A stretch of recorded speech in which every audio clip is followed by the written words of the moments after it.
Hello, I'd like to call the Rutland Town School Board meeting to order at 6 p.m. on April 8th. Please stand for the pledge of allegiance. Pledge of allegiance to the flag of the United States of America and to the republic for one nation under God, indivisible, with liberty and justice for all. Take a motion to approve the agenda. Motion approved. Any additions, deletions, or discussion? All those in favor? Aye. Okay. On to staff and student highlights. So we'll start for second grade. I'm Heather Norton, second grade teacher, and Brent Sunsley, the second grade partner. And we brought our super second graders to just share a unit that we had just wrapped up around biographies. So we invited some super awesome students, and they during this unit they have to read and research and write.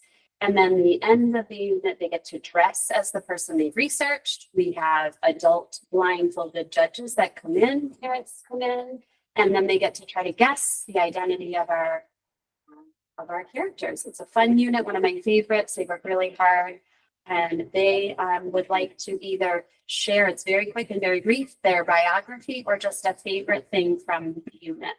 So thank you very much. Stand up.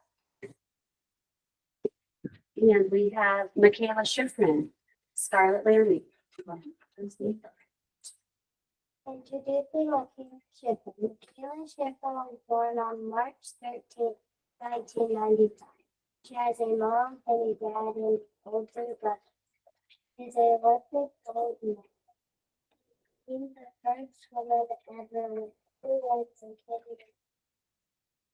The first woman in history to win the first 5 world races. Amelia Earhart, Emma Hogan.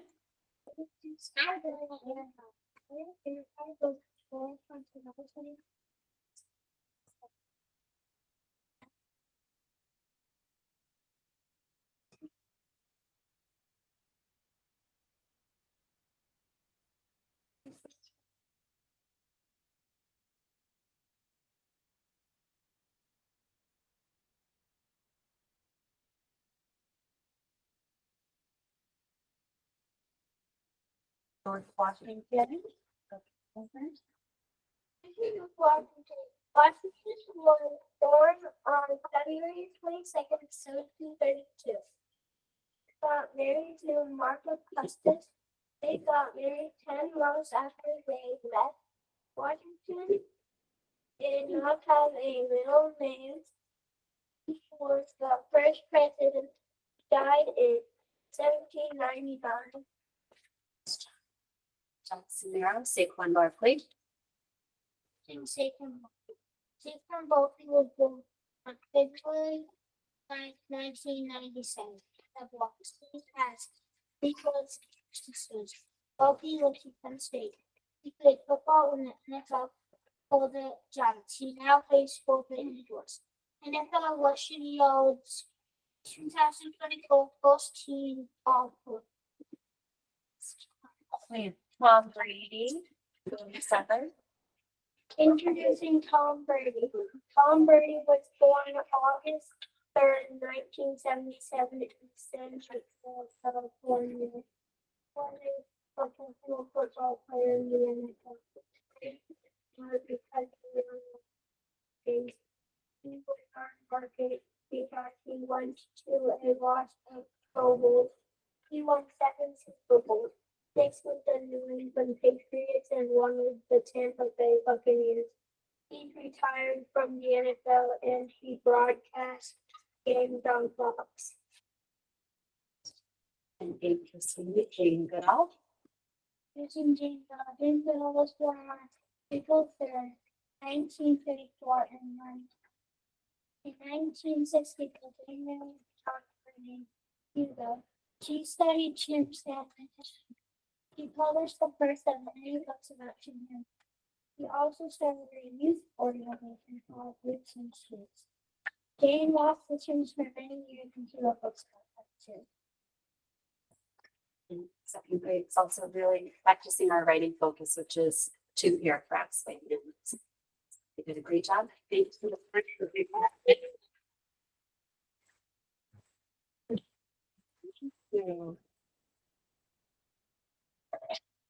Nice to have you share what's happening in the classroom.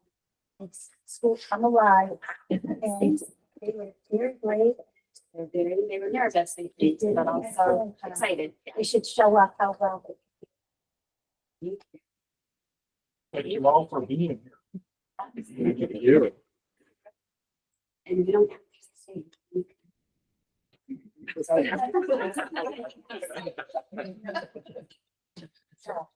Great job, second graders. Thank you so much. I'm so proud of you all. Good work. I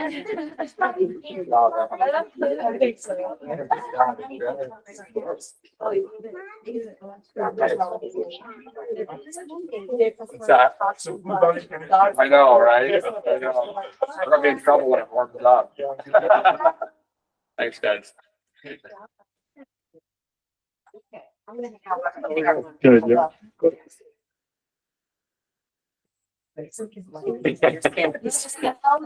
Mom's got a ton.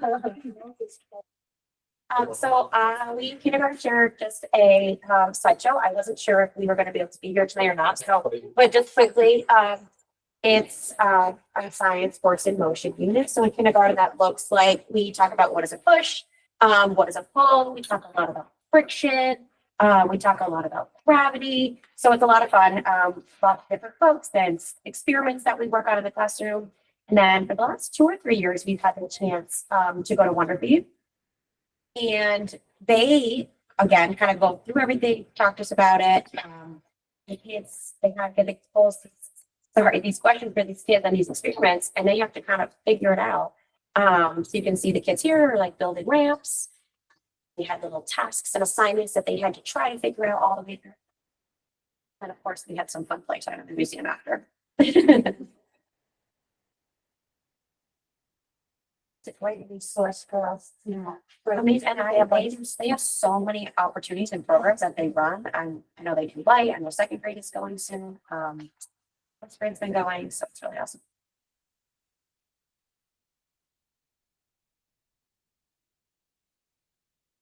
All busy, engaged, aren't they? They like it. Yeah.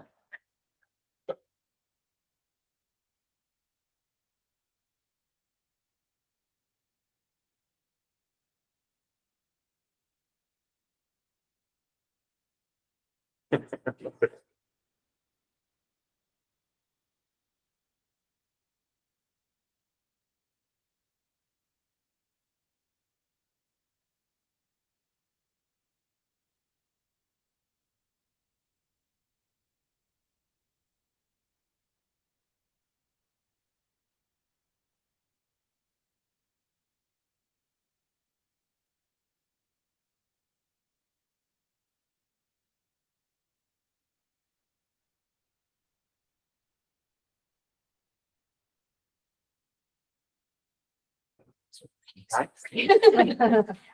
Thank you. Yeah, thank you. Thank you.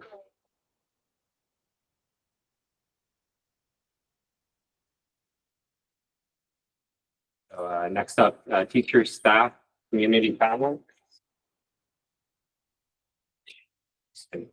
Comments for you or? Yeah, I'm Marty Wasserman, and I'm the Town Emergency Management Director.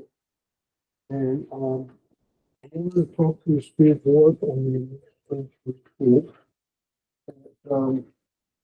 We're trying to expand our emergency management in the county. And one thing I'd like to ask the school board and the school administration is I'd like to be, I'd like to come when you're doing drills. I'd like to see what the drills encompass. I'd also like to see the plans. And it's not that anybody wants to take over what you've been doing, but sometimes these things become more than a one item problem. For example, what may affect you here could be affecting another school at the same time. And we've been doing in emergency management, we've been meeting countywide and working a lot of things together. For example, the chief of the city fire department is also their emergency management director for the town. For the city. And Bill and I have been doing a lot of things in tandem. And then Rutland Region Planning Commission kind of oversees us for our territory. And then emergency management has one man who's a retired fire chief that oversees Bennington and Rutland County. So all these things have been trying to be organized by the state. So I'm not trying to tell you how to do the things. I'm not going to run them. I just like to be invited to, if you're doing a fire drill, or you're doing an air raid drill, or you're doing an intruder drill, a lockdown. I'd like to be able to see what you do, and I'd like to know what the plans are.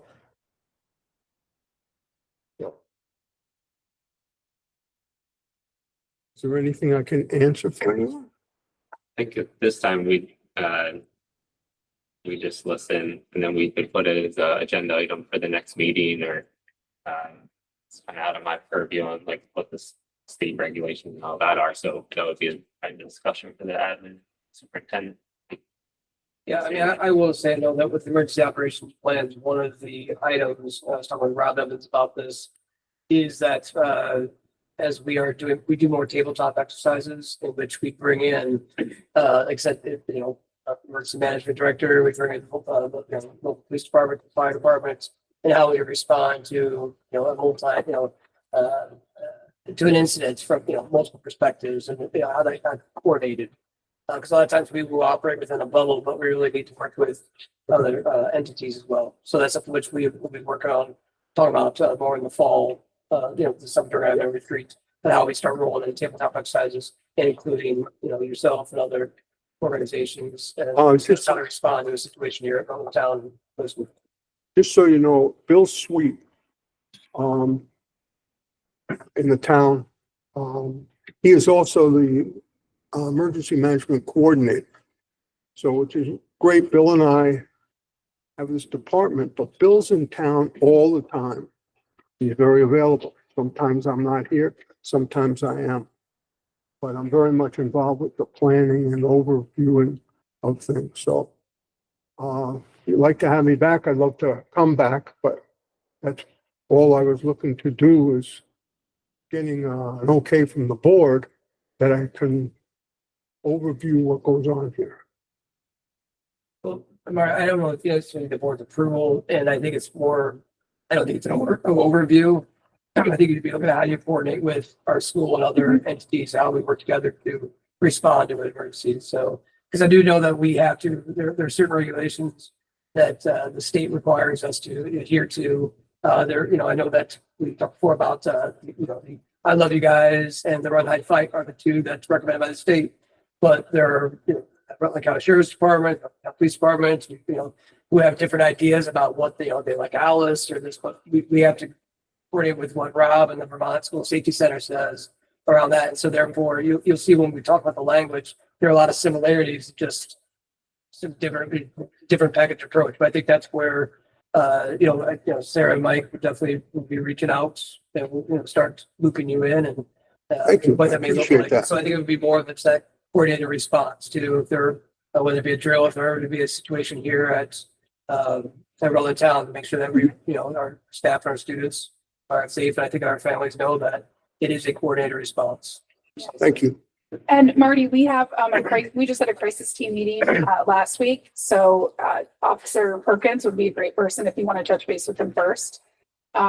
He's just getting his feet wet, having just started in January. I used to talk to Andrew all the time. Yeah. So feel free to reach out to Officer Perkins, and it's public that we will be having an all-school evacuation drill on Monday. We do have an emergency operations plan, but I just want to touch base with superintendent just because I know we don't want to share that.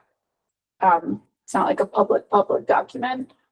There are things we Because there are share within that certain- team. Right. And I think- so if you would place you as part of that team, then you have access to that. So right now, you're not on that team. We just would have to add you to that I team. understand. So you're not. You know, I don't know what, I don't know what they call it, Board of Education, but I don't know what the state mandates to you, you know? And sometimes what I found is one state agency and another state agency aren't talking the same language. Does that sound familiar? So, Sometimes that happens. yeah, so what I'm trying to do is again, I repeat what I said. I'm not trying to tell you what you should do and how you should do it. You've been doing that for a long time.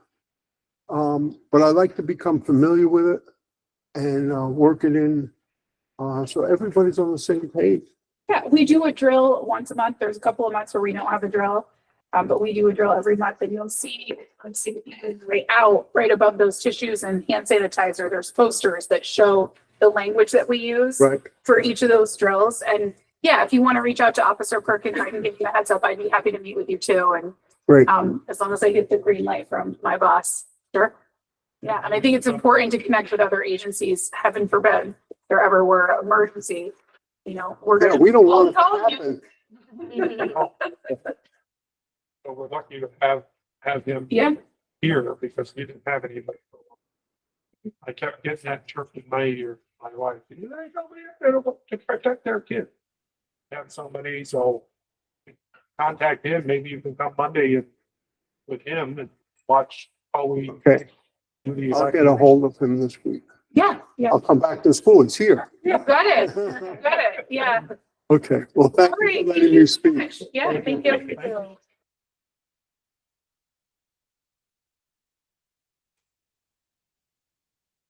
On to old business. Yeah. Sorry, dude. Hi, I just wanted to, two things. One, I'd like to thank the board for having that discussion for the Spanish curriculum this evening. I'm looking forward to hearing what's discussed later, and I think it's great just to keep looking at what we're doing and making sure that we are being effective. And I was also hoping that maybe the same lens could be looked at in the independent study program.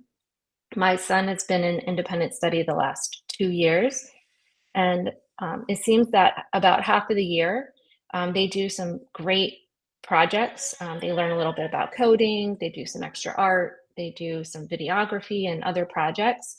But the other half of the year, it seems that they do a lot of gym and extra recess. And I feel like there are so many other options that could be thrown into this independent study program, such as extra Spanish practice, typing, because they don't really have a typing program at the school yet, some extra coding, maybe some other life skills, cooking. You know, there's so many other options than extra gym class. And I think what ends up happening is the kids that are taking chorus or band see, you know, their classmates out on the field having fun and having a great time, and they are inside practicing music, learning lines, memorizing things, and it's hard for them, you know, if they're not in love with what they're doing, and that looks a lot more fun.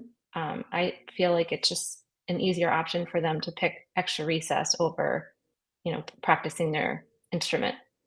So that was all I wanted to say. So thank you for listening.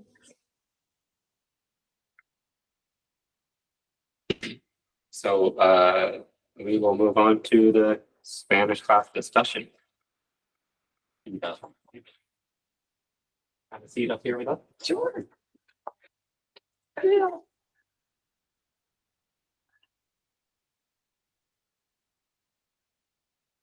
don't know who wants to kick it off. I assume. I think this is a follow-up from sort of just touching base on the calibration or recalibration of the program from the last time we talked, which was it was a while ago. Yeah. But because you just made all the recommendations for the 8th graders going out, so kind of like a fresh opportunity to see how the program's gone. Your thoughts on if it's stay the course or if there's other options or ideas or whatever the case may be. So Okay. I'm deferring to you and the administration largely. Okay, well, let me first just start by just really thanking our board for investing in the kids in language. And we are such a unique school that we offer this to elementary students and to the middle school students. So many schools, the first place they're, that they cut is the unified arts and then languages. And so I just want to thank you for offering it to especially our little kids. All I can say is they are sponges. It is so fun to see them outside the classroom, walking. If you've ever been at the arrivals and dismissals, I stand out in the hallway for crowd control, and all they do is yell out Spanish words. I can tell you so many stories where I see the most unlikely students at sporting events turning around with nothing in front of them, speaking to me in Spanish and producing the vocabulary. It has been shocking for me. Like, wow, this is great. They are totally, completely getting it. And it is so, so exciting. So I just want to say thank you for that. Our typical K-8 middle schooler, if they started in pre-K kindergarten, will receive up to, if not more, than 300 hours of language instruction from the beginning all the way through, which is remarkable. And as we know, the more you use it, the more you hear it, the more concrete it's going to be, in their heads. And so it's just awesome. So I just really want to say thank you for that. Also, thank you to those who I haven't spoken to. Thank you very much for the updated furniture in the Spanish classrooms. I had been on the list for a few years, and so I just want to say thank you for that. It was a big improvement from old rickety tables and offset heights where you couldn't move the tables around, and they were just a little bit older, and the kids were so excited. It was really cute when they walked in. So thank you very much. And I just don't want to think that you all think that we just assume that this just magically appears in our classroom. So I'm just thankful for that. So Spanish wise, I've just put in the recommendations for the freshmen or eighth graders going to high schools. So as you know, the majority of, I'll say majority, Sarah, you could probably have a better number, of our students do go to Rutland High School. So with that, Peter Patterson and I have traditionally run the program so that our 6, 7, and 8 will cover Spanish 1 curriculum. And they have the option of going into high school. I'm not sure of the programs really at other schools. I'm most familiar with Rutland High School offers Spanish 2 as the incoming freshman, which is unique. Some of the other schools do not even offer that because their middle schooler have not had it. So with that, so this past, I guess, let me back up. Last year, enrolled at Rutland High School in a Spanish 2 prep, Spanish 2 honors. We had 22 of those students. 18 of those 22 were scoring a 2.5 or higher in their Spanish 2 class. 11 of those were scoring a 3 or higher. I will say the students that are taking honors in their Spanish 2 classes are remarkable. They are scoring, some of them are scoring 3.7, if not 4s in those honor classes. So it's just really awesome to see. This year, the recommendations for Spanish 1 prep was 22 students, and Spanish 2 prep and Spanish 2 honors was 27.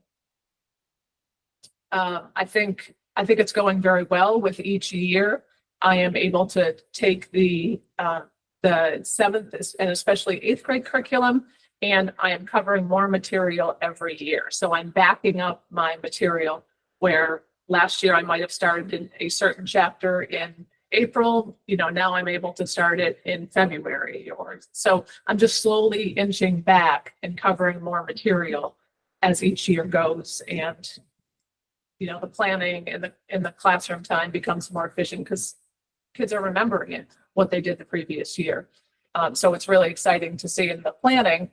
I say, oh boy, last year I started this, 3 or 4 weeks later. So I think we're doing really well. I think the kids are really, really learning and loving it. They just seem to have a lot of excitement for the language. I will say their enthusiasm dwindles a little bit in middle school. So the little kids really just love it. There's one of you and there's 300 something. Yeah. Yeah. Is there anything you need, like? More time with them.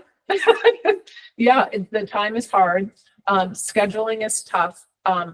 My time does not line up. My prep time does not always line up with a flex or, where I can have that individual time with the kids. So honestly, I often meet with any kids who want to do grade improvement. Right now, our eighth graders are doing a large summative, which is blending a lot of indicators together, working with verbs and vocabulary, kind of what a summative should be, pulling it all together. And so I'm often meeting with them at my lunchtime when, kids want to make improvements or do better or have questions.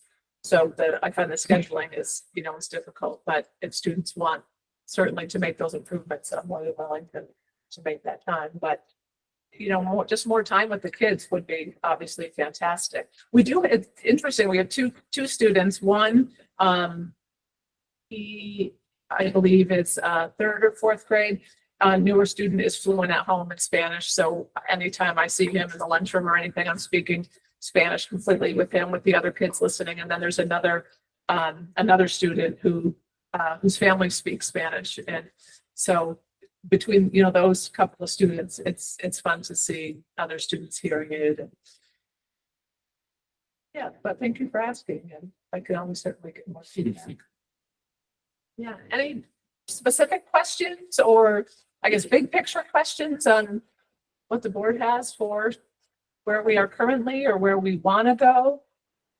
Teresa was a little smart because I asked her, she said, I just gave an update last time. So I wasn't really sure. I said, we can give, and I looked at the recommendations for our 8th graders and some of them I questioned, but we give recommendations, but it's up to parents and the student. So I know one student in particular was, I assume, recommended for Spanish 2, and they decided that if it is that last block of the day, I play sports, I do whatever, and I'd rather just do a quick review because I know I'm going to miss that last block.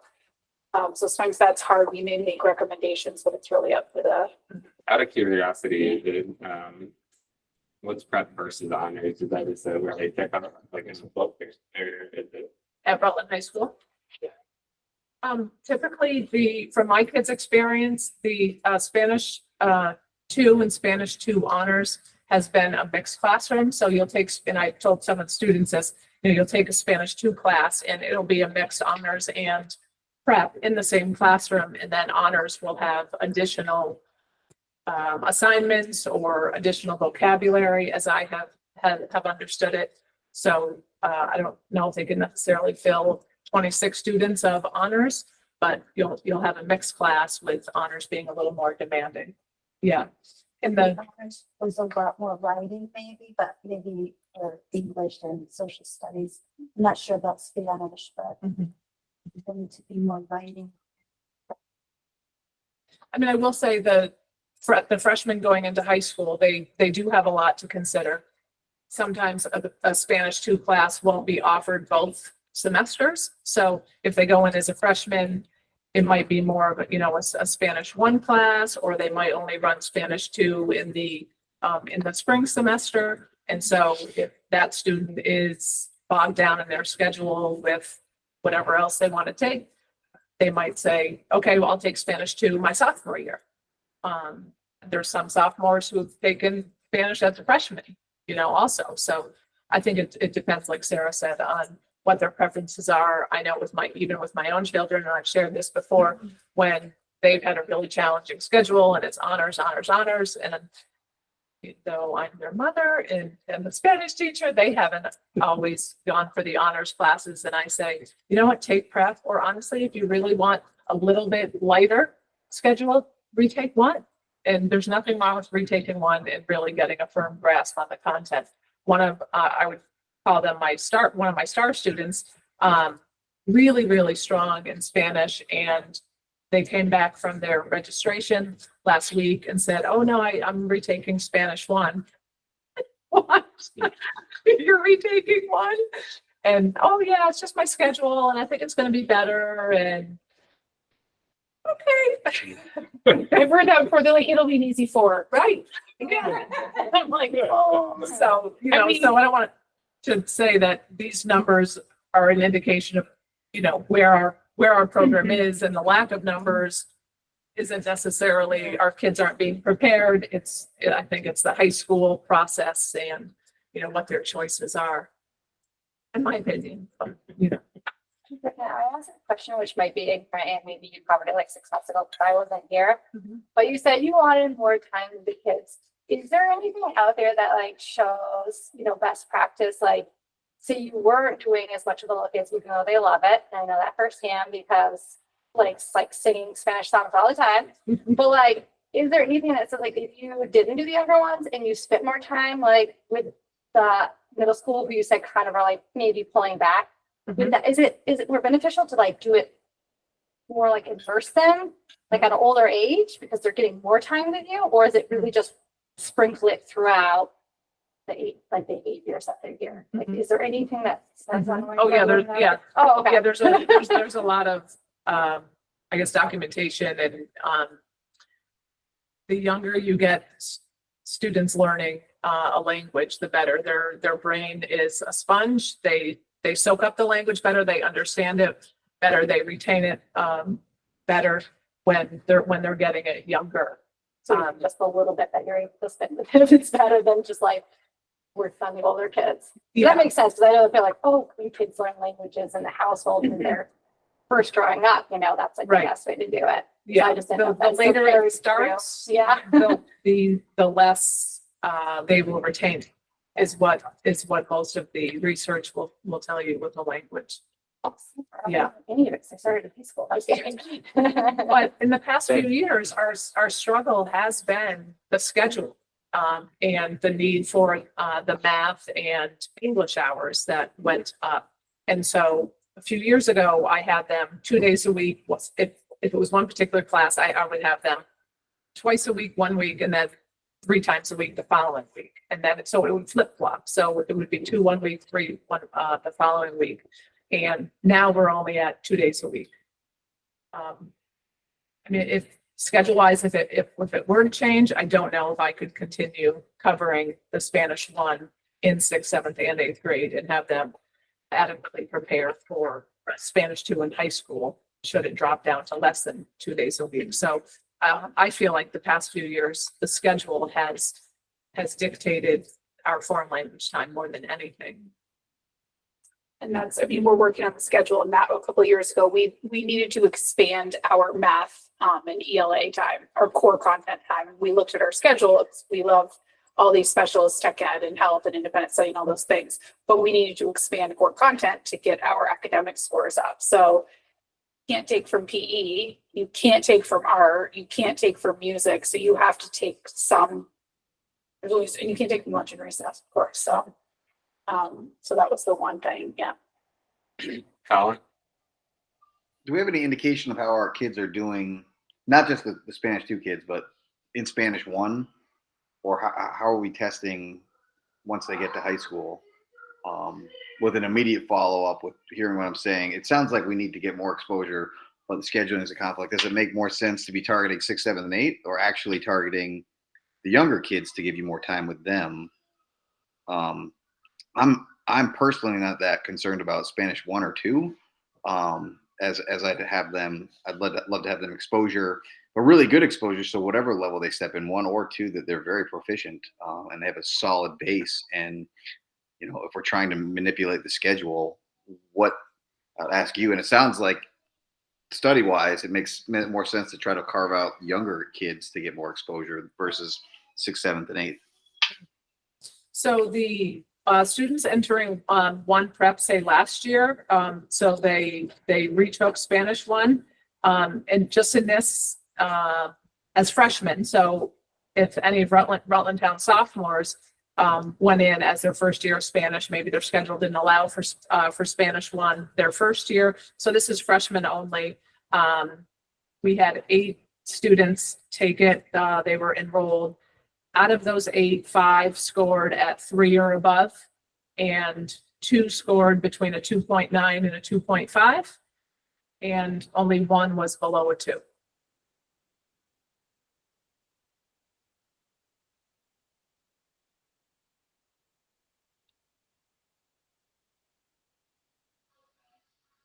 Thank you. I mean, I guess the follow-up was, if we were going to try to find more time, which sounds like we need, where does it make sense to find it? Older or younger? Like to pick one? It sounds like we can't pick 2, so. Yeah. Well, I think before Teresa answers that, we also have to follow the teacher's contract. So we have 14 can't, classes right her now? schedule's full. Her schedule's full. So that's why we decided a little bit more in the middle school and the time that we have with elementary. And I think we wouldn't want a structure that's like pre-K to 4 Spanish, no Spanish 5 to 8, right? Because that would, then you Right. dropped it for years. Yeah. And then you go to high school. And I think we talked about this last year too. Do you meet with? Yeah, pre-K has it once a week for 20 minutes. That's what I was wondering, how many times you meet with the 1 through? Yep. So pre-K through 5th grade is now at once a week. Pre-K is 20 minutes. Everybody else is 42 minutes. And then 6, 7, and 8 is twice a week for 42 minutes. And pre-K specials they're all split. So they'll do PE and then Spanish or art, library, etc. They're little. We're not gonna have them in a special for 40 minutes. What if you took those pre-K to 2 to 1, which is what, 4 classes, and stack that into 2nd, 3rd, and 4th? Again, getting double exposure, or does it make sense to give 20 minutes at pre-K? I don't know the answers. I'm just saying, if it sounds like we're trying to find more time, we don't have more time. So to cut down the grade, Like pre-K through, like, start in 2nd grade instead, and we give them, 62 minutes a week versus the 20 in pre-K, which presumably some kids are there pre-K twice, then kindergarten, then first. I guess I would ask Sarah and Mike, scheduling wise, is that really possible? Again, because in the past 2 years, 5th grade was decreased in their Spanish time, and 6, 7, and 8 was decreased in their Spanish time. So But would you That's their recommend schedule. not doing pre-K to Spanish? I mean, that's what Colin's saying. I think we'd be on a slippery slope Right. of excluding, okay, we're not going to give it to kindergarten 1st, 2nd, where again, the older they get, the less they're going to absorb it. I guess it would be up for a discussion if that were to be on the chopping block of what would be the most effective, having the middle schoolers have a little bit more Spanish and your kindergarten 1st, 2nd with a little bit less. Yeah, I mean, I think too, every content teacher asks for more time. Every single one, right? I mean, I hear it from Special PE, teachers. Yeah. right? Even Mike is like, we have a snow day, like I missed this section again because it was 2 Thursdays, right? What are the chances? Or those Monday, Fridays, because we know in-service are usually on a Fridays, MLK Day, there's other things that happen on Mondays. So I think every teacher always advocates for more time, and that's why we include those teachers when we're making any changes to the schedule. So a couple years ago, that's when Lisa Madison was a help, it was a directive, like, we need to expand our literacy math blocks. We had to, they were too short. We needed to expand that time. So we had to pull time from somewhere else. And we had kids in a lot of specials. There's a lot of, which is great, but we needed to focus on academics as well. So my recommendation is not doing anything drastic with Spanish. And I think our results are showing that we're making good gains. I think you're doing a fabulous job with the time that you have. And you're giving yourself extra time during your lunch and stuff. Shouldn't, but that's the way all the teachers are. They're all, and it's like, you're doing a fabulous job. You've been here for a long time. You know what you're doing. Thank you. Well, thank you very much. I appreciate that.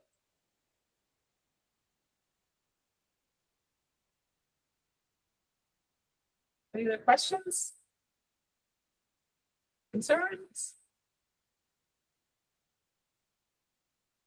I appreciate your time. And the information here between the 18 students and 11 students and things like that. I mean, I feel hard to quantify, in my opinion, because it takes some dedication and commitment on behalf of the students too, right? It does. To make that leap. So, so giving this a broad brush stroke, but not. I mean, I appreciate your time, and I'll go on the recommendations of the admin and yourself. If you're maximizing what you can do with the resources that are given, and time is a finite thing. So.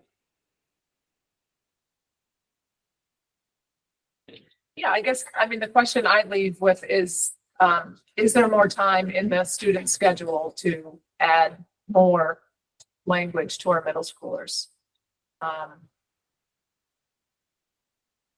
I guess that's the first question that we would have to answer. And if there were more time for our middle schoolers to squeeze in more Spanish, then how would that affect, the schedule with just one teacher? And, where do you divvy up, the time?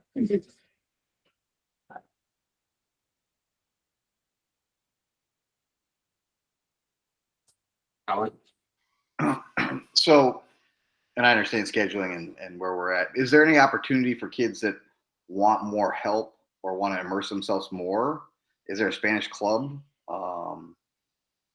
Is there, like, let's just say we have middle school kids that, or can they take an independent study in Spanish? I'm envisioning my kids doing this, but some kids that maybe want to have that language exposure. Do we have outsourced resources we can be pointing them towards?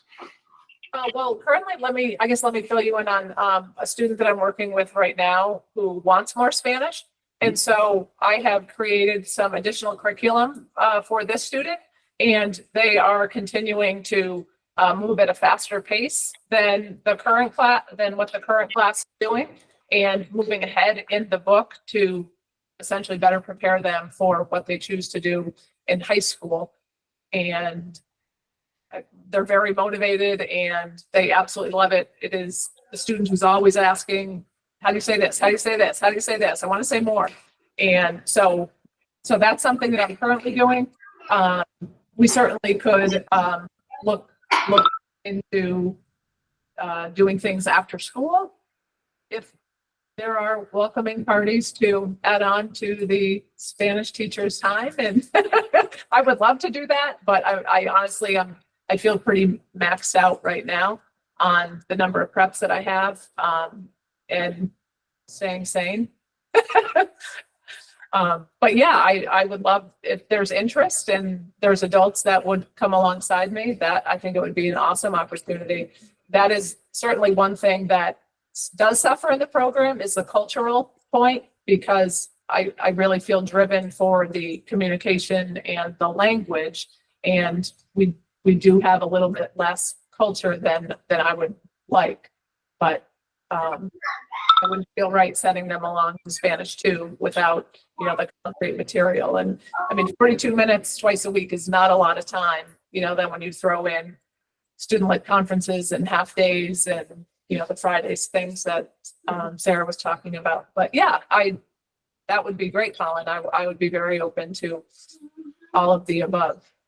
Yeah, or maybe that's something we can reach out to the city rec or the community center. I mean, certainly the demographics have shifted quite a bit in Rutland where there's a lot more Spanish speaking community. Maybe there's community members that would want to have kids, give them exposure. I think that'd be great. I mean, like, I just think other specials like sports, kids are learning PE in school, but they have the opportunity to play rec sports to then go on to 5th, 6th, 7th, 8th grade sports.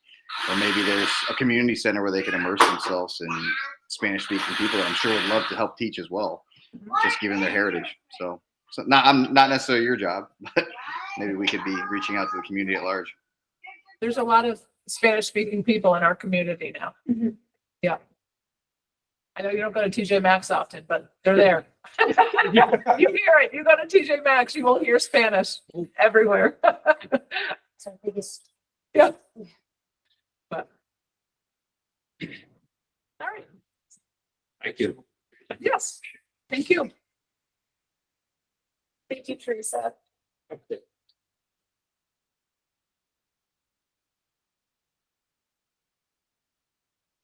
So no new business, so onto the consent agenda. I'll look for a motion for approval of the warrants. Any discussion? All those in favor? Aye. Motion passes. All right, approval of the minutes for March 11th, which was the reorg meeting, and the carousel meeting on August 19th. Take a motion on that.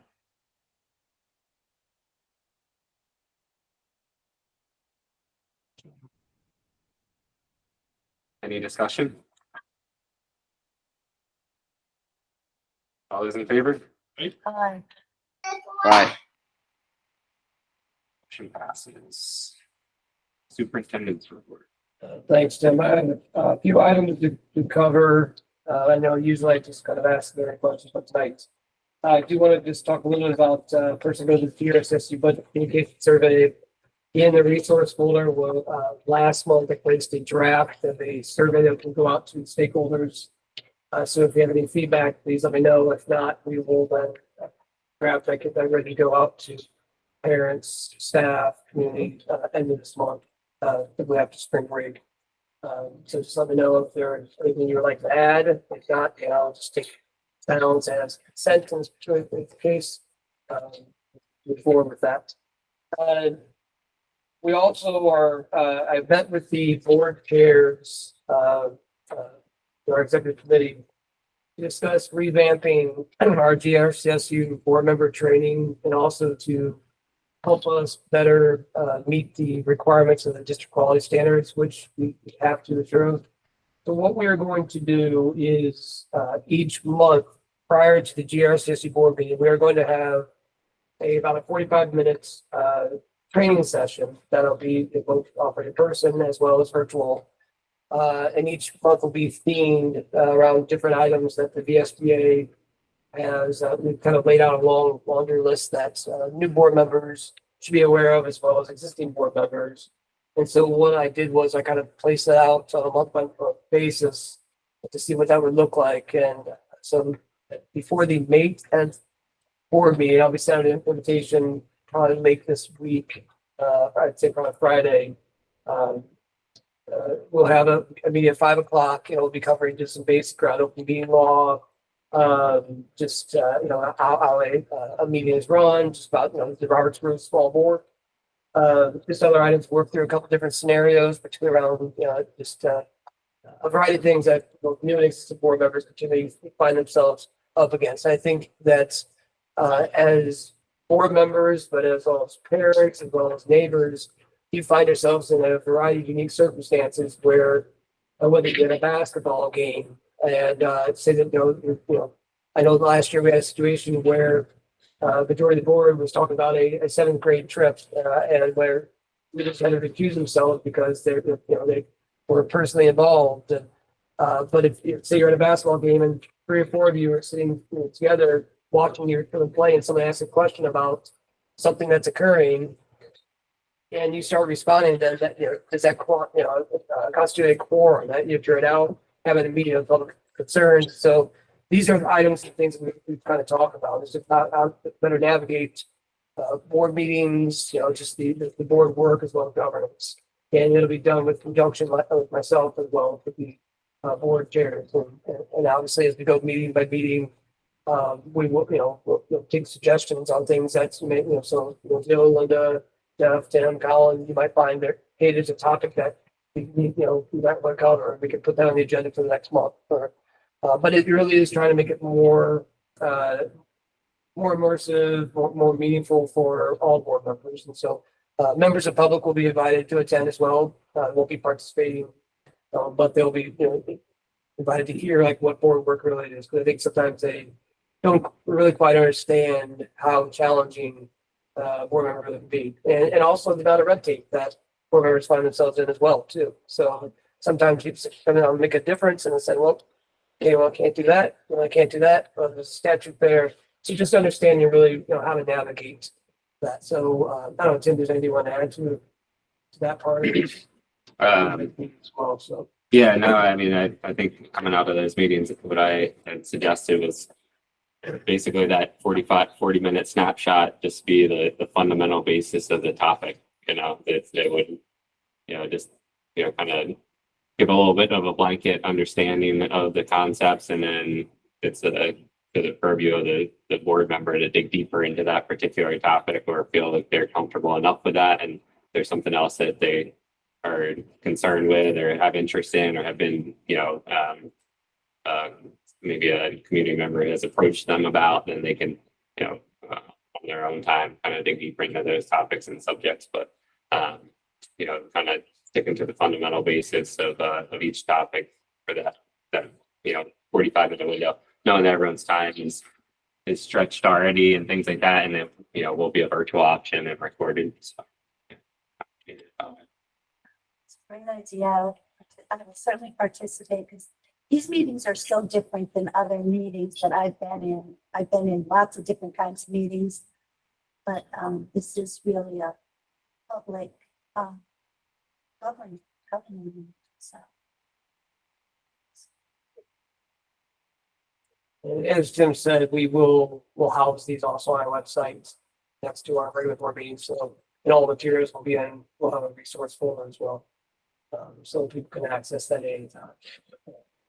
I just know that, this is what 31, 32, and I still find myself in new situations on a daily basis, just because of it's, Sarah will call, but like, well, that's a new one. I've heard this one. Very rarely though, Chris. Usually the last couple of phone calls, I'm like, you're never gonna believe this. You're like, actually, I've been Yeah. through this before. I never get too old for this. I start to, I'm like, really? laugh around, I guess.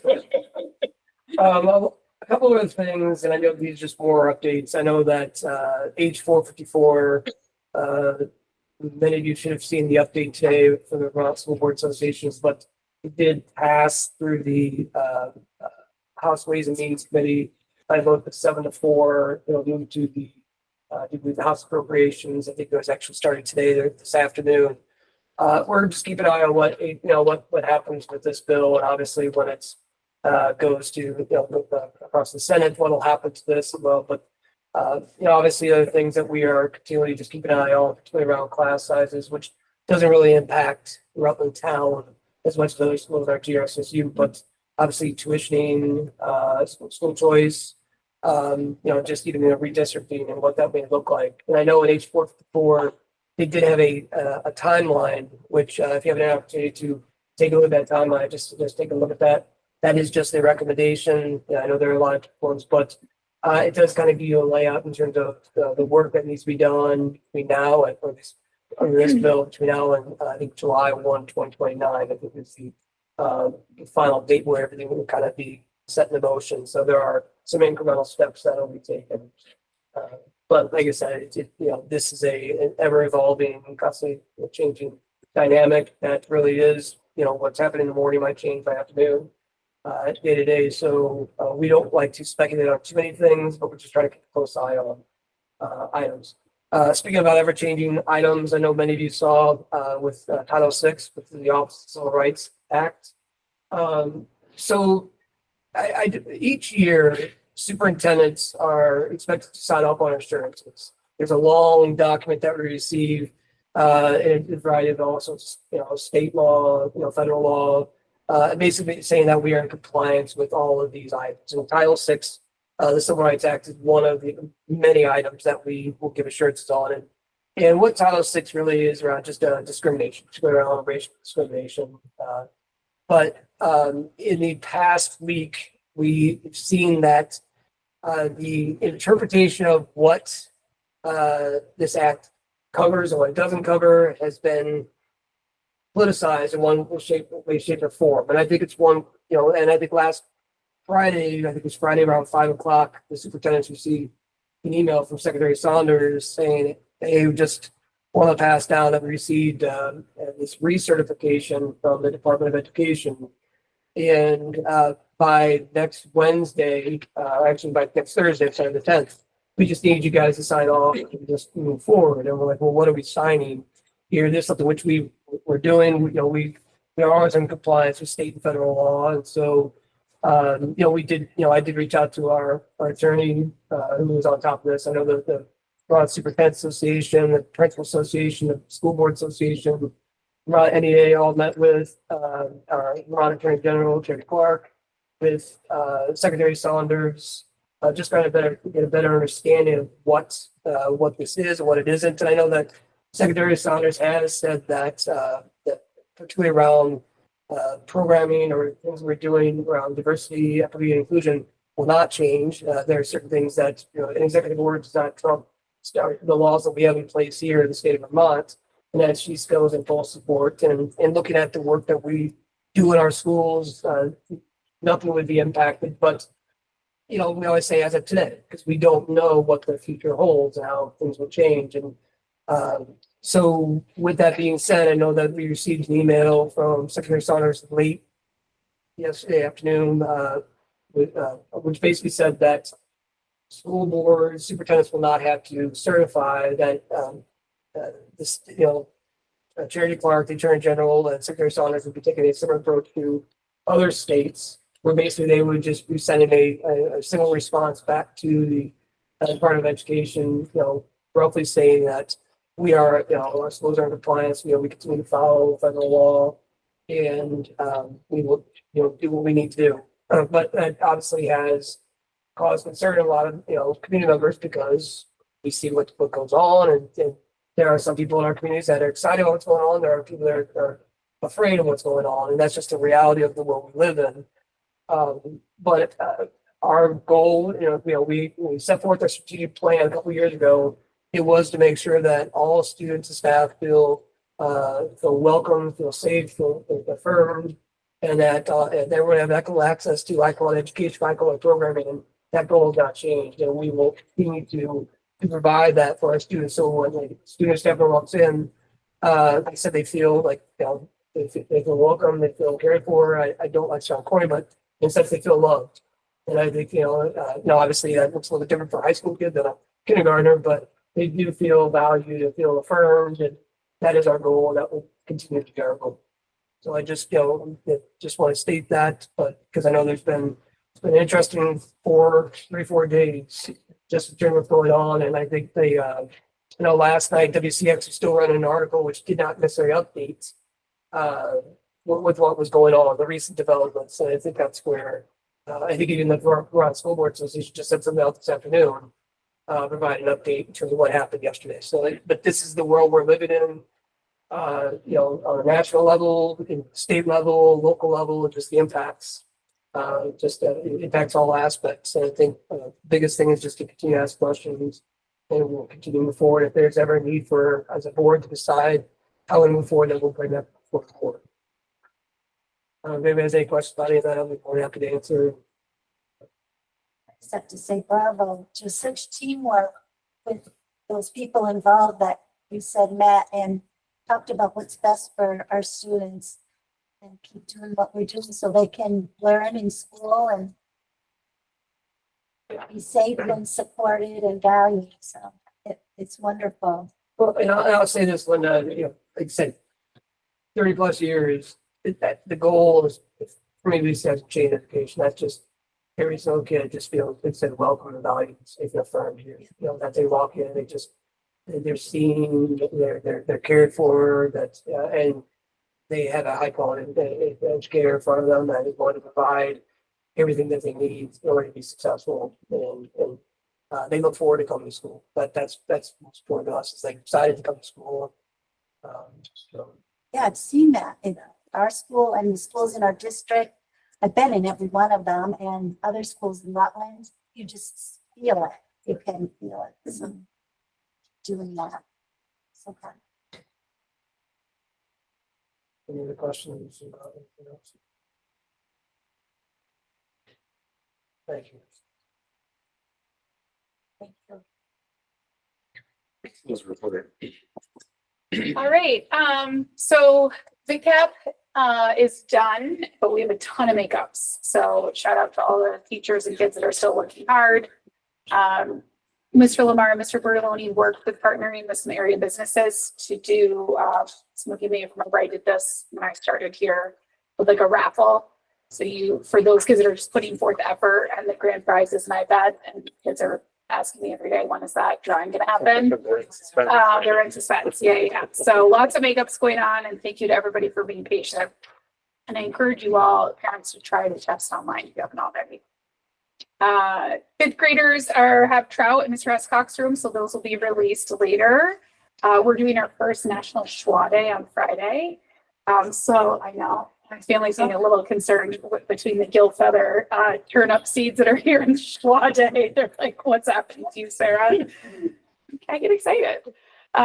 So a huge thanks to Miss Q and all of our teachers. We decided to start at K4 this year. So there's a folder of resources that she has put together. We have t-shirts that are made, and we're ready to hopefully make this an annual tradition. Congrats to Izzy Klassen and Haley Soliski they made the state championship spelling bee, so they made it there, and Mrs. Neary and Mrs. Cornell for all of their support. Mr. Schneider is back to his jump rope for heart. I get to observe some kids doing some double dutch down in the gym. It is super impressive. Keeping track of their heart rate. And as I briefly mentioned, I was contacted by the Agency of Agriculture for the state of Vermont because there were some area schools, mainly those that are Title I schools, that didn't take the state up on this offer for this turnip competition. It's basically who can grow the biggest turnip. So they're looking for a science teacher. I was excited. Katie jumped right on it. I was excited to tell Chris about this as well. His love of turnips. Just kidding. So the seeds have arrived. Katie's all excited, and then basically there'll be like a scale and a pitcher, and you try to see who can grow the biggest turnip. I may have to bring some Orwell compost down here, because I'm known for growing some pretty big vegetables. We'll see. So that will happen in October. EST is still going strong. We'll show you the VitCap scores from last year that were included in the packet. A number of stuff going on for physical plant. So, oh yeah, Just one thing. Sure. for that. Has he called the hospital? Talked to the hospital about their flooring, I don't think so. because I was up there a couple days ago. And the flooring that they have now throughout pretty much their close to the whole building is what I think what we want to do. So I brought some here of flooring. He has reached out to a number of schools, like the Burlington school that's getting built, and some other schools that had new flooring put down as of like 10 years, because I really wanted to hear the should have, or I wished, from maintenance people and teachers. Do you know what it was called? Was it Flotex? Oh, God, I don't know what it's called. Okay. You'd have to call them. So Green Mountain Power put this Flotex in. So I have it here if you want to look at it. This is one of Kelly's talked to a bunch of businesses as well as schools, especially that use that. So, and he can talk more at Flotex. So Green Mountain Power, they had put that in, I believe, 10 years ago. So when we do our all school evacuation on Monday, Kelly wanted the teachers to take a peek down there. They love it. They've had it for 10+ years. It's basically no maintenance, no mold, no Check the hospital too. Perfect. Yeah, I will definitely ask about that. That's, I mean, I don't think we want to put any like perfect secretary. Yeah, he can explain more of this because I don't want any carpet anything. But I've been sold on that, and the other schools I've talked to, I've been sold on that. So that's an option. But I will ask him about the hospital. Do you have a contact, Jeff? Oh, I don't. Okay. I mean, I know people that live there. Yeah. I wouldn't know who to ask. So Harper Environmental, they've done a lot of our PCB stuff. They're now called Turner Consulting. They're actually coming tomorrow with Catamount and like 3 other companies to talk about bids. So they're coming tomorrow. So we're waiting on bids for that's for asbestos. We're waiting on bids for HVAC from JDW, Mark McGee, Vermont Mechanical, and Control Tech. Kelly's reached out to them a couple times. They haven't called back yet. Those are due the 18th of April. So we'll keep you all posted. Markowski's is also coming tomorrow because of the stormwater. So they're the ones that got the bid for the stormwater. So lots of stuff happening there. Once we get the bids and the estimates, then Kelly will need to reach out to floor companies. So that's why he was trying to do that. So I'll definitely let him know about the hospital. I won't read through lots of celebrations, lots of happenings, parent teacher student led conference. Our relocation drill that I had mentioned. We have kindergarten preschool screening, Winnie the Pooh plays coming back, Battle of the Books. Washington, D.C. I will not be at our next May board meeting. Mike will be here because I will be on a bus with 50 plus 8th graders and chaperones for that week. Yeah, here we go. And then we are looking to hire a special educator, 3 long-term substitutes. We got a lot of babies happening here for 1st, 3rd, and 5th grade, and we are in dire need for a paraeducator. So if anybody out there is looking, we needed a paraeducator like a month ago. So we're looking for that, and our numbers continue to remain strong. Any questions in the principal's report before we go back or before we go into bid cap? Right. There's enough of that.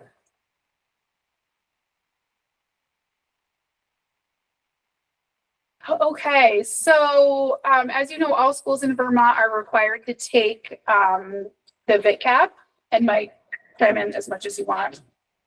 Yeah, this is it's relatively new. So this would be the 3rd, I think, assessment of it in total.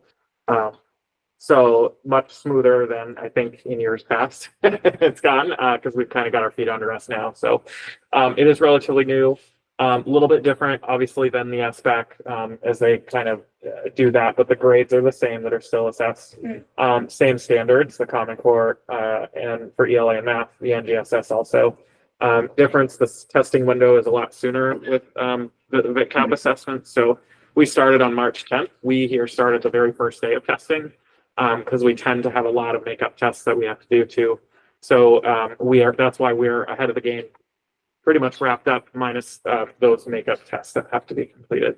The testing window closes on like the 25th. That's our spring break. So it's actually for us, it would be next Friday, which is the 18th. So all tests have to be completed by that time. So we were able to get those results this summer, and we were able to share with teachers, and I don't think the state released them for the public. We got individual results. We got individual results. So we've had these for a while. We've had this information, parents got this information.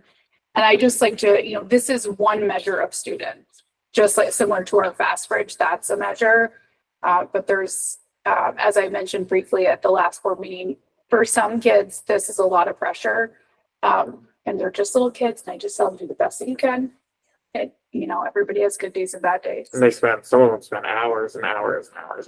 Yeah. You were with a kid that took 6 hours. 6.5 hours. 6.5 hours, just. Not in a day, but. Right. And that is a long time. Yeah, that's a lot. Yeah. So I don't know if you want to go through a few more of these slides. If you want to click over, keep scrolling. I won't read through. I know this is in your packet. If you want us to stop, we can. I think we'll go to where it says RTS ELA test results. So proficiency is 1 through 4. for ELA and math and science. Yeah, Yeah, keep going. those individual reports, so those are what we got access to. We didn't get aggregate data. That's what they embargoed when it was released relative, whenever this came out. So parents got that like sometime in the early fall letter with a description and all that.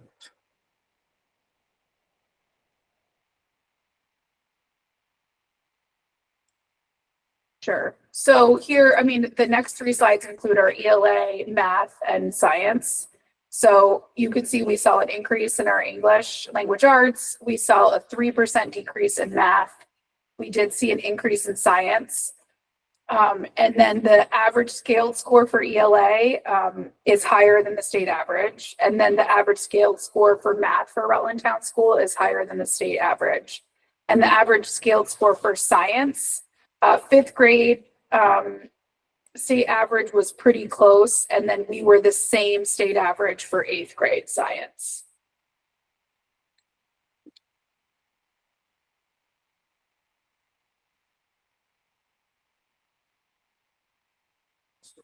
Yeah, I had just read the notable trends and analysis, and we've reviewed these with Lisa Madison. The question for me, I guess, with this is like, so this is a year old, right? So like, does that allow you or give you any time to kind of pre-plan how to prepare? Or is there any preparation for the kids that you can get from this information? Since you got it in advance, but we're seeing it now. So I'm like, some of these students aren't even in school anymore, things like that. So it's hard for me to like get a firm grasp of like, as a school board, like what direction could we offer? What, or how do I even feel about this being it's a year old, right? Like, so does this information give you, the resource to be like, okay, this is what we need to tackle. This is what we need to focus on with this cohort or whatever the case may be. And do you feel like that was implemented? I think we get the results in this, I forgot when in the summer. Sometime August. August. So that's what's frustrating. And then, so we were able to share it because Only individual though. only individual, right, per kid. I'm not surprised. Like there wasn't anything, I'm not surprised. I don't like that the state average, you can look at them, it's not great, right? So I'm, okay, yeah, we're at or above the state average, maybe 3% low, but still. And I think with any point of data, like whenever we make a decision, we always try to triangulate it. So I'm not going to make like a drastic change with an individual kid because they took one test, but how are they doing in the Like classroom? you just said, you just know that one particular student. Right. So it's not like you seeing a trend in a cohort or something. Yeah. Right. And it's the same, I think, with these looking at it at an aggregate level and just considering those factors. I mean, gosh, I really echo taking the practice test so you can really see and experience it. And even things like the accommodations, like speech to text on it that have it's like such a robotic, listening to it with a kid because they just have, and I was like, I wouldn't be able to do this whole thing. It would also take me 6.5 hours probably, it just takes a long time. And I think, so it's just even the format of it, one test, can they answer those questions, how it looks, there's a lot of those things. In preparation too, we talked at admin retreat too, Chris especially brought up the formatives, like doing practice with these, especially really early on in the year. So we had access to those for a while. Teachers have been implementing those. So they get the kinds of questions, the format of it too, as much as they can. And we also, separate from that, have them do practice tests online, which is the one we're encouraging you to do as a public. You can go online and do them. So they do get they get a little preparation with those kinds of things, the tools, the format, the layout. But there's also, I think, nuances in it too. We talked about those kind of things. If they see a word on there that says essay, maybe the kid doesn't know. Maybe they thought of narrative, right? So we're learning some of those things kind of adapting as we go. And I feel this is kind of like our first year. The first year it was rolled out, I would say it was a dumpster fire. I mean, things just were not working. The test wasn't ready. It was late. There was lots of turnover at the state level. So when we called, I mean, Mike was interviewing then or shadowing then, you had already accepted the job, and we called. And they're like, well, have you looked at the manual? I'm like, yes, I read the manual. That's why I'm calling you. So I think it was a lot of experience. And last year I was like, okay, we're getting used to it. And I feel like this year was more of, and Mike did a great job just rolling this out. So it was really well prepared. In the admin retreat, we really talked about it was part of our strategic plan. Everybody's going to do these formatives. And we started the first day of the window open on after the time change, which again, we didn't realize. We didn't consider that, but we won't do that again. So other schools in the district have definitely called Mike and me a lot, just because we've kind of figured out the bumps in the road first. Yeah. And I think that's part of the raffle too. You probably remember doing these tests, and it's like this testing season, like I remember doing the kneecaps and everybody's like, oh, we have to do this. So the raffle was part of that to kind of help like uplift it a little bit. Like I said, I've been asked like 20 times today when the iPad is being drawn, which is great. But that means they're excited about like at least something. It gives them something to be excited about. So. Mm-hmm. And I think too, just to be mindful, they get a little bit of a break, but then we have to do fast bridge testing again. And so I think of some of those kids that I was not a strong test taker. That brings me a little anxiety, and they're already worried about that. I'm like, it's okay. Just enjoy your April break. You're going to do fine, but it's just, these are little kids. It's one measure. Are these scores great? No. Are they okay? Sure. And then there's just lots of talk, like parents at parent conference night were saying, are these tests even going to be around next year?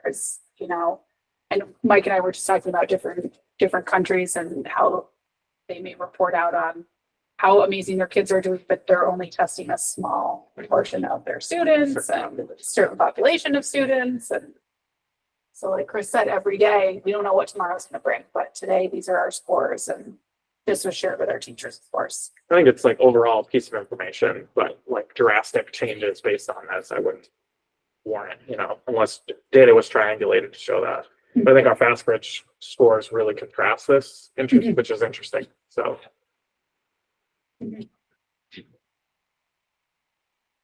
I wonder if there's going to be the continuous improvement plan among, at Rutland Town School, where you have a group that looks at data and says what we need to do. Is this going to be? So we already started, and we'll invite, and Linda, we're going to ask you, of course, to join. So we started our continuous improvement plan, and we started that with our leadership team first and a couple of other teachers. And Mike has been helping with the help of our interventionist, pulling some data to review what are our goals. And we know like our goals every year is growth, right? It's not just about, we want X number of improvement. We want growth for all of our kids, even those kids, very down at the bottom. We just want to see them grow. So that will be a goal of, growth in ELA and math and science, and then a safe and healthy schools goal as well. So we're gathering data now, and then we will ask, for a couple of parents and a board member to join us, and the kids, of course, to review that. But we're doing all of that nitty gritty stuff now. Yeah, these kind of tests might be something to look at for those reasons, rather than just individual student, maybe the grade overall. School.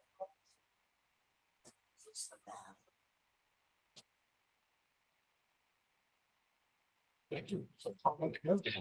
Yeah, thanks to Lisa Madison. We have an open architect, a new data warehouse system, and she was able to pull this up. So shout out to her for doing that for principals.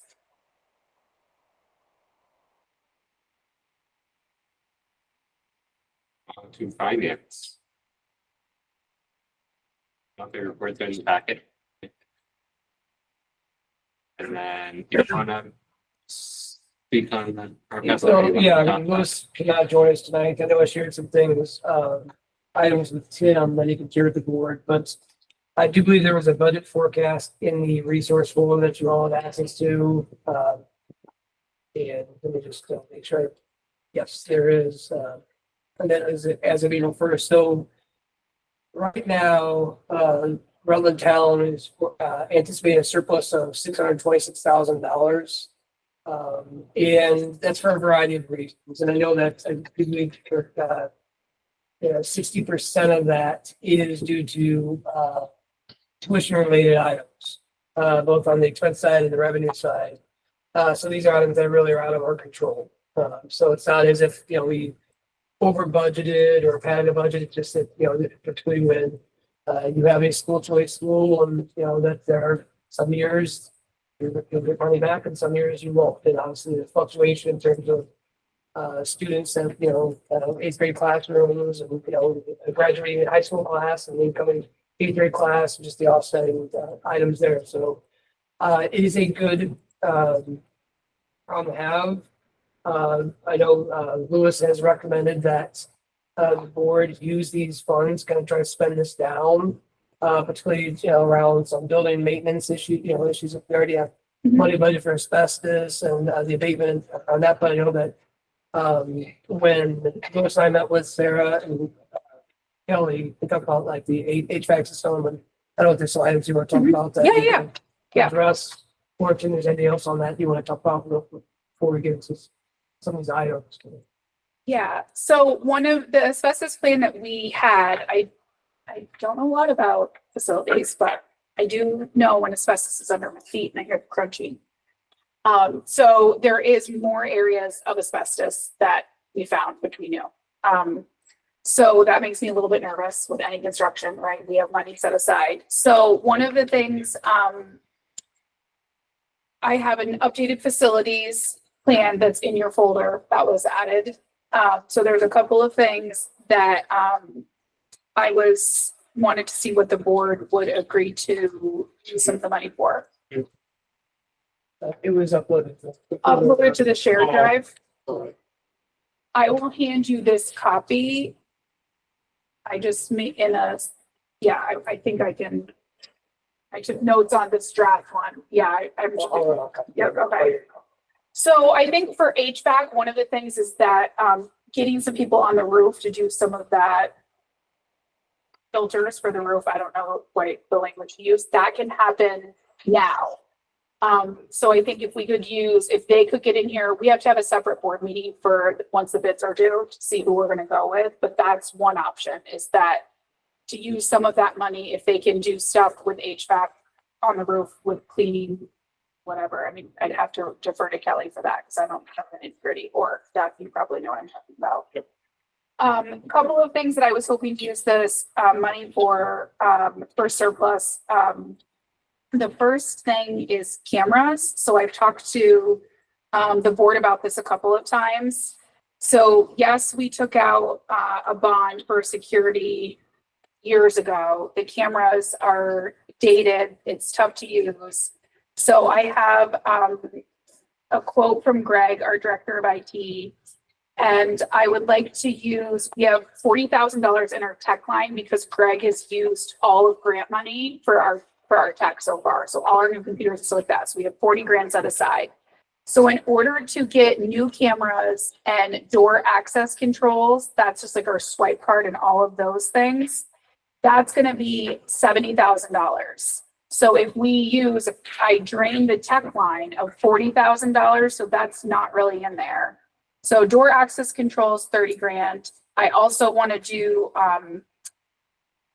new Promethean boards. So we were doing like 2 boards per classroom and slowly doing that. I was hoping to just outfit the middle school with Promethean. We've done that for elementary. So door access controls, new Promethean boards, and the cameras. That's 70 grand. If I wipe out the tech line, I would need about $30,000 of surplus money to cover that. So then we have new cameras, new door access controls, and the Promethean boards for the middle school. The other thing, it's not a ton of money, but it is, the curtains in the cafeteria are disgusting. They're falling apart, and sorry, they've definitely lived their life. Yeah. But they're not, when we had Visbit come, they're not fireproof. So they recommended safety wise, those should be replaced. My Boys and Girls Club kids that were down, I was like, stop hanging on those things because there are some pins holding them together. Yeah. you have a question, Jeff?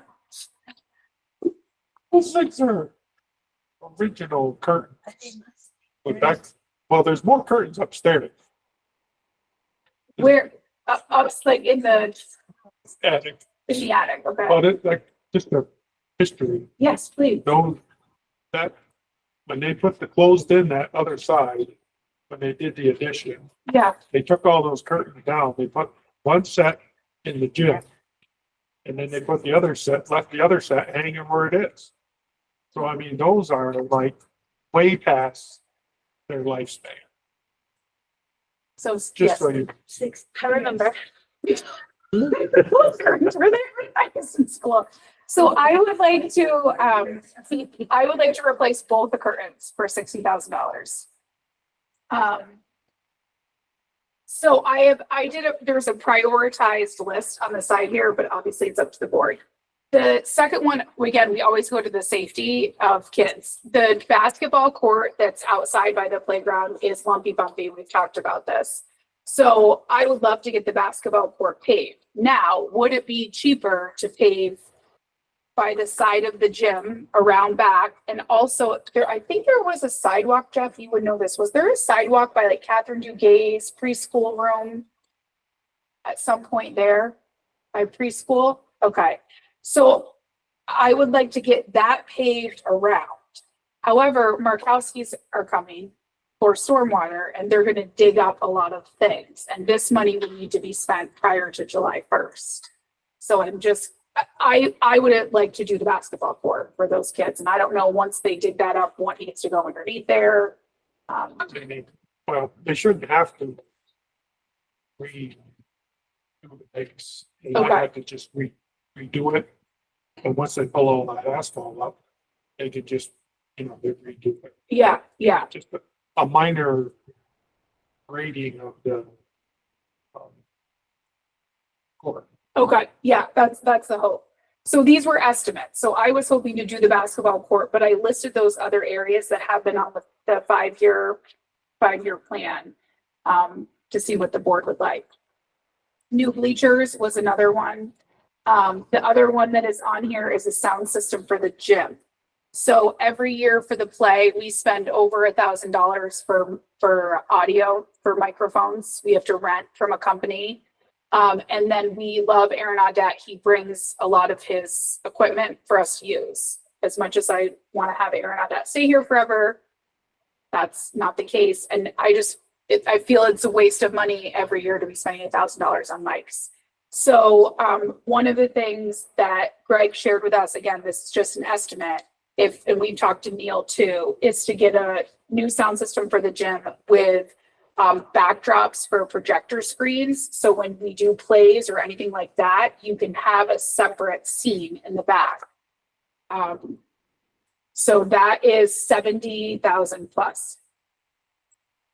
The other thing on here, this was not on here before, but I had asked Kelly to look into it once I received this information of the surplus, is that every year, every couple of years, we spend $10,000 on mulch for the playground. I know that Mike Rowe got some of the rubber mulch for, what's that? For Northwood, thank you. I know Mike Rowe got some of that for Northwood. It is extremely expensive. I have heard that Barstow got it as well. So I said, Kelly, can you just call and see to outfit? He about fell over when he shared this price. But I put it in there because once it's done, it's done. It's rubber mulch that stays there. So you're not the labor and all of that of getting mulch $10,000 every single year or every couple of years. So I just had him quote it. That does not include the removal. I know. So I made him put that on there. So I'll leave that up to the board.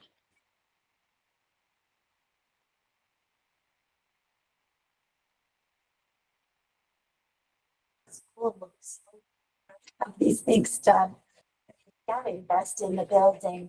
Well, and this is Building them up in town. this is what, you face when you don't do things. I mean, I asked to do the paving around the side of the gym like years ago. Every year. And the bus parking lot needs to be paved. I asked that for years.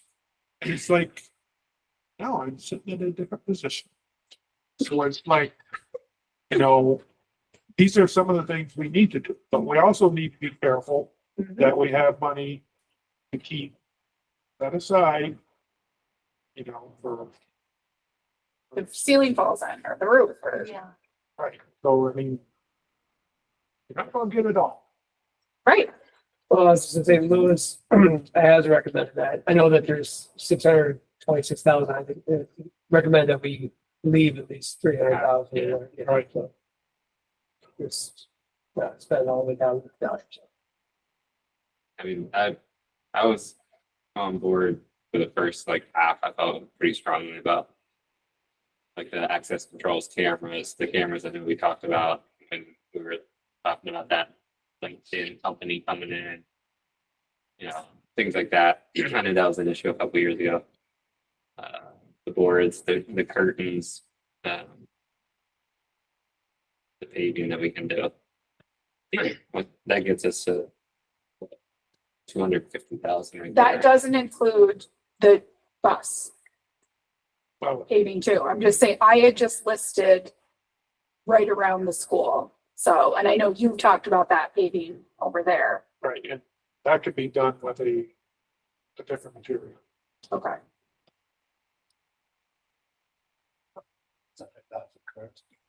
What's listed here? And these are estimates. Yeah. Just Could be more or less. less. Well, that's why I was like, if we, the paving, I know the basketball court, like to me, I go back to safety for the kids. That needs to be paved. It's bumpy. But then I'm like, well, but they just go around, give us a deal if they, Well, the thing is, there's so much water that flows through there, and you gotta watch. That was the thing when we were gonna do the paving around the side of the gym is your storm water. and And it Markowski, stands right. right now. Back when I was here, we could not do any more paving on this grounds until we had the storm water in, all the storm water Mhm. things in, so.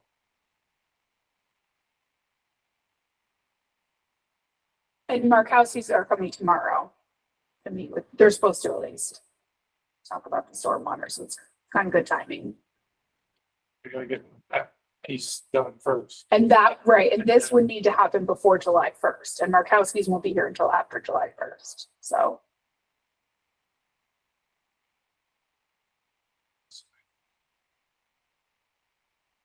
And I will say, these are nice estimates, but we should also, yes, be on the high end. I know I'm talking with friends in Illinois who are looking at school construction projects. Some of the problems they feel or face right now is just project costs, material costs are going up with tariffs and just the impact. So I think they are, what originally was budgeted at this, you know, found that, you know, it's 25% higher just because of material costs and where they're at. So just think it's something to just take into account as we look at projects. We may have to just estimate on the high end, just for those fluctuations.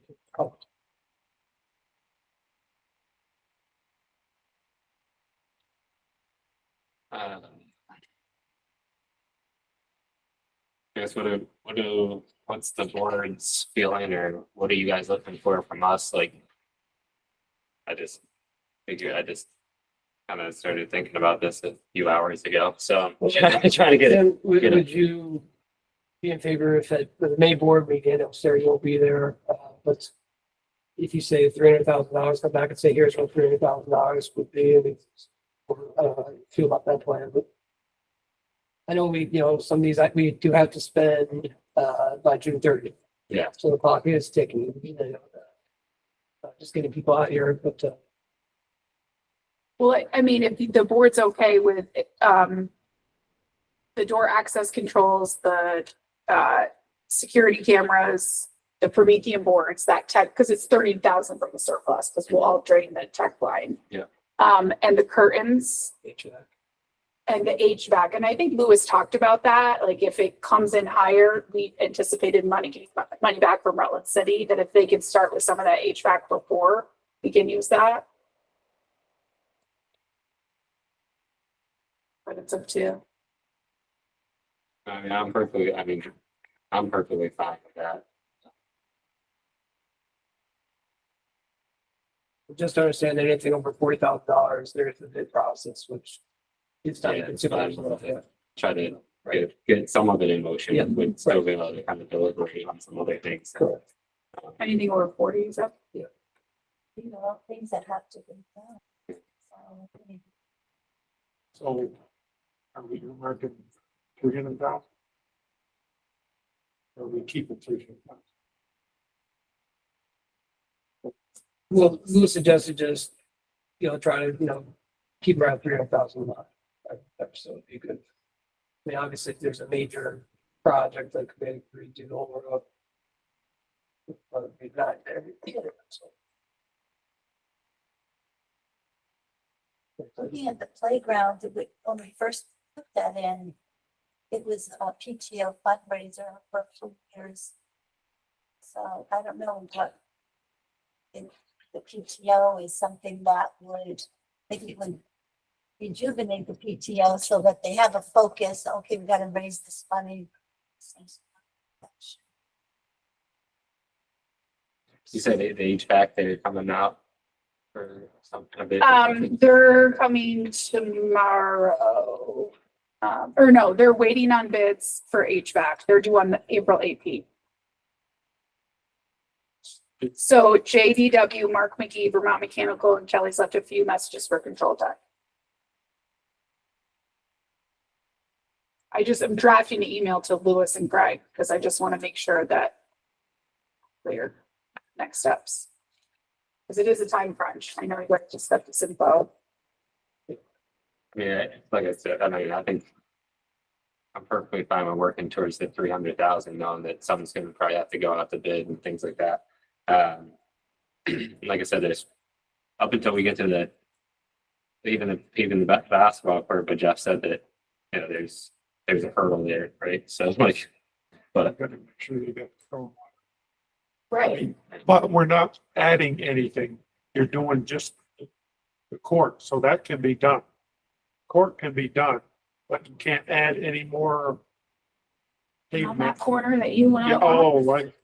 You can't until the stormwater stuff is done. Okay. But the basketball court is replacement, so that can be done. Okay. I feel so. Access controls, cameras, boards, curtains, paving the basketball court. That puts us at roughly 200,000, right?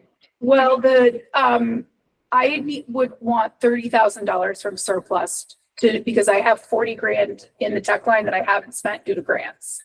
So I was going to spend, it's $30,000 for camera store access control, $40,000 for the panels for the classrooms. So that brings me to 70, and I have 40 and some change left in tech. So I need about $30,000 from surplus. I accept the motion. I feel like for up to 300,000, based on what we just discussed, knowing that anything above 40 is going to have to go to bid anyway, so it's going to have to come back for discussion. And if we get closer to, I mean, this is my personal feeling only because of the really lengthy conversations we had when we were talking about, furniture or not furniture, or who can wait a year and things like that. If we get down, still at 300,000 in those last few weeks, I think that's something that we look at. Like, we got 300,000. Can, instead of discussing it at budget time over $25,000-$30,000 to get a budget passed, can we use some of that money for those incidentals? So that's where my thought is. But Colin, anything from you, or you feel good about the 300,000 to get things rolling? Did you hear? Yeah, I mean, I like all that. One-time expenditures. I'd like to think maybe the admin could come back with something creative. Capital improvements are very important, obviously keeping up with the buildings, but maybe 30, 40, $50,000 of this surplus, you guys can figure out a way to have a creative idea that really impacts students. I don't know if there's a way to fund like a slush fund for the kids. I know, we got a lot of teachers that come out of pocket to help kids with various things, projects, trips. Is there a way we can fund, pre-fund that for the future at maybe Sarah's discretion to use? Just something to help impact kids too. I mean, we need to upkeep the building, but $300,000 here and there, like, is there some creative things you guys could come back with on direct impact to kids as well? I'd like to see that as part of the May presentation. So, Kyle, my understanding, talking with Lewis, is this can be used on items that can be purchased prior to July 1. So, like a program after that, we can't really defer cost.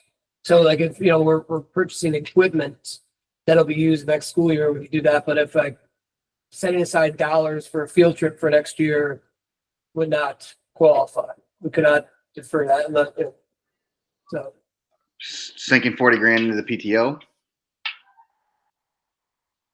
for said future expenses. I mean, well, I have to take a look at that, but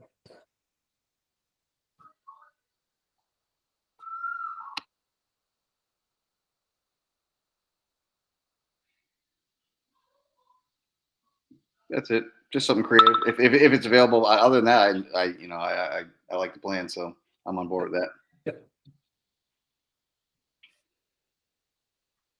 I ask just clarification. Okay, so you're giving us permission to use no more than $300,000 of the surplus, knowing that anything over 40,000 needs to go out to bid. So I'm putting this in order. So HVAC, once the bids come back, you will know for anything that could be stored and built to us prior to July 1st. New camera system, door access control, and Promethean boards, minus the 40,000 from the deck line. Replace the stage curtains in the cafeteria and the gym.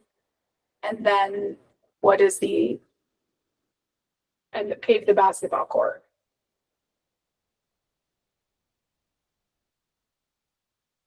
And what else I'll offer this list?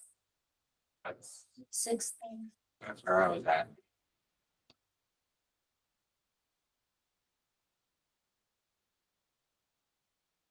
How much are we at? Yeah. 130.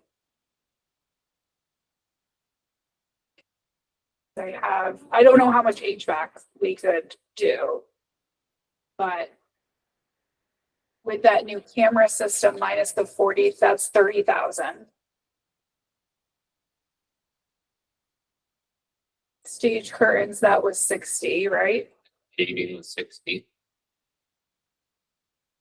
Oh, the basketball court is 40, and that's not doing around the playground alley pre-K. So Yeah, there were sidewalks. I had to ask, I didn't know.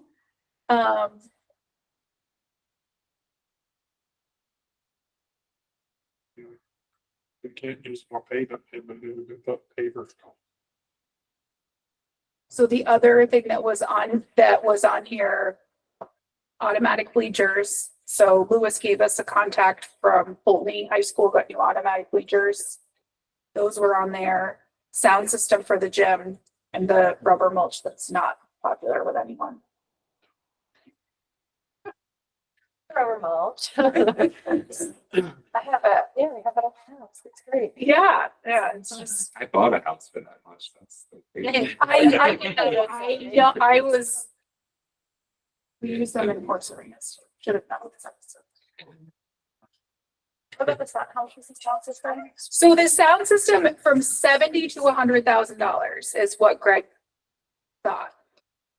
So then we have we have a sound system, microphones for kids, the backdrop, projector. So right now Neil usually comes in, it's kind of set up on a wall. And I always hear, when are you guys gonna get our sound system for the gym? And then Aaron Audette lugs his stuff in.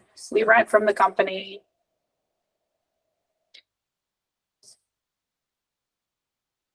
Yeah, expensive.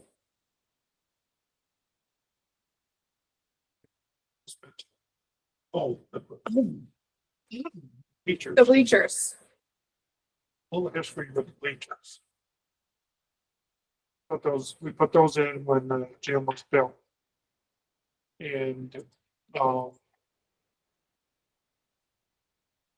don't know if they've been maintained every year. They said a guy come from New Hampshire, even get under there. Well, it wasn't too many years into them when they were framed to crack. And so he's, oh, you really need to look at it. Getting these welded, of course, you're gonna weld up wood floor, I don't think so. And so anyways, over the years, I'm sure with the way they're set up now, it's time for updated bleachers. If we have the money to do it, I'm all for it. So How old are they? 30, 20, they're gonna be 30 years old. Oh, yeah. That was, As a matter of fact, we sold one set to a church. They came together.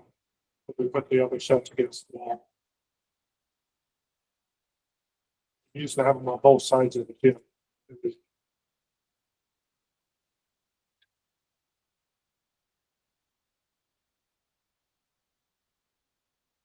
And when's asbestos people coming? Everybody's coming tomorrow. I'm I'm not coming. Yes, Harper Environmental, which is now called Turner Consulting, is coming tomorrow with Catamount and other people to talk about the whole scope of the abatement.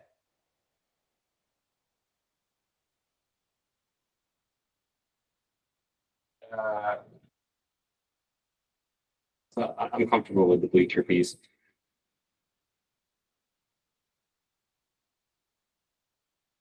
And I'm kind of comfortable putting a pause at that point and just kind of seeing where things shake out, where the bids come in, where, yeah, some of these, if these costs It's gonna are be accurate. tight. That's the other thing. And everybody's coming tomorrow.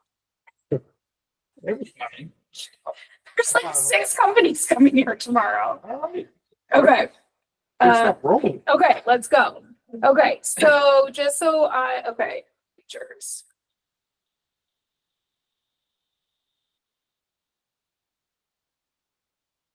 Need a motion on this? Or is I think this just direction? Get a motion on the floor already, or you just thinking that motion out loud? I was just thinking that motion out loud. I think you can make a motion on this, but to give direction to Sarah. And how are you going to be using these additional funds? Surplus. Recommend motions. So I will take a motion on what we just discussed. Someone will have to deliver that motion. As far as the details of it. You feel comfortable giving that, Colin, or you Yeah, have that list, or? I don't have the list. So can I just review? One more Yeah, time? and then Okay, Colin, you ready? So HVAC to start before July 1st, if the bids and all that can happen. New camera system, door access controls, Promethean boards.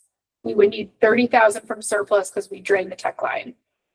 60,000 for stage curtains, 40,000 for basketball court, 50,000 for bleachers. Again, it could be more or less. These are estimates. I like your thinking. So is that 180? Okay, sorry. I thought you were adding more. No, that's motion is up. Is that it? yeah, I think the motion I'm looking for Oh, is sorry. to give 180. the administration the I could do. I got it now. All right. Are we gonna give Marty Wasserman a clicker for the doors? No, I'm just kidding. Maybe I'll once make- we get back to centrals. for emergency management. I'll make a motion that the board go out to bid and or approve the following expenditures from surplus. HVAC system prior to July 1st, new camera and door access, Promethean boards in the $70,000 range, $60,000 for stage curtains, $40,000 for the basketball court, and $50,000 for bleachers. All these are subject to bidding, so they could be plus or minus and have to be then reapproved. Mentioned security cameras.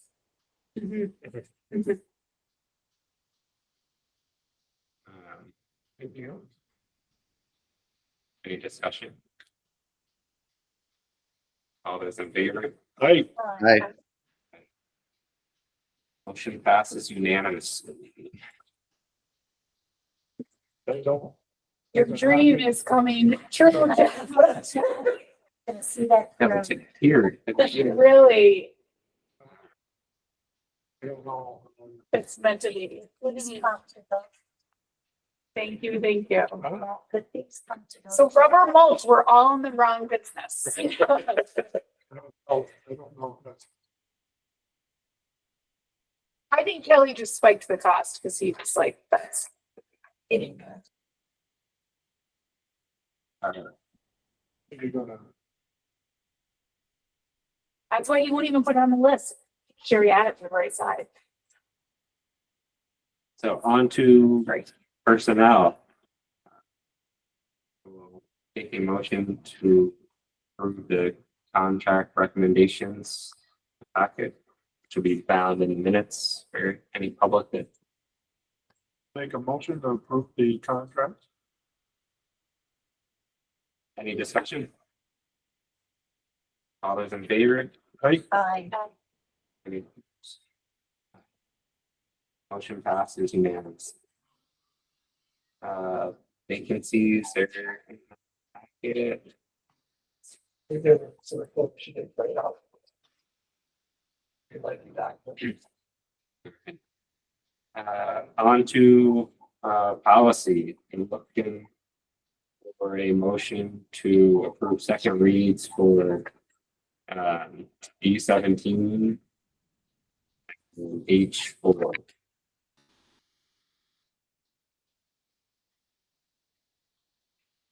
I'll make a motion to approve. Any discussion? All those in favor? hey, Right. Right. Coming meeting, May 13th. Be out here in the library at Rollintown School. Teacher, staff, community comments. Nope, no one staying. All right, now executive session. Do it and well figured. Anyone that wants to share What are you really looking for? Something that the board is doing or personal? some first people know? personal community, Oh, yeah. Did Yeah. you, good affirmation. So, Okay. we're not- backing up to that future agenda, did we, it's kind of garbled when are we putting something about emergency management on the future agenda? I don't think so at this point, but he spoke during public comment, so I just didn't want to get into a deep discussion. It was an agenda item at the time. I thought he was speaking as a community member at the time, so we just wasn't going to go back and forth on it, but it sounds like he's going to be in touch with the SRO and Sarah, and sounds like it's covered, so. Yeah, that's fine. I just didn't want to make a big issue of it, but my indication of emergency management as it pertains to his position is about flood management and disasters, not school lockdowns. So I think that's probably some privacy stuff on our part that we don't release drills and what we're doing in the event of a lockdown.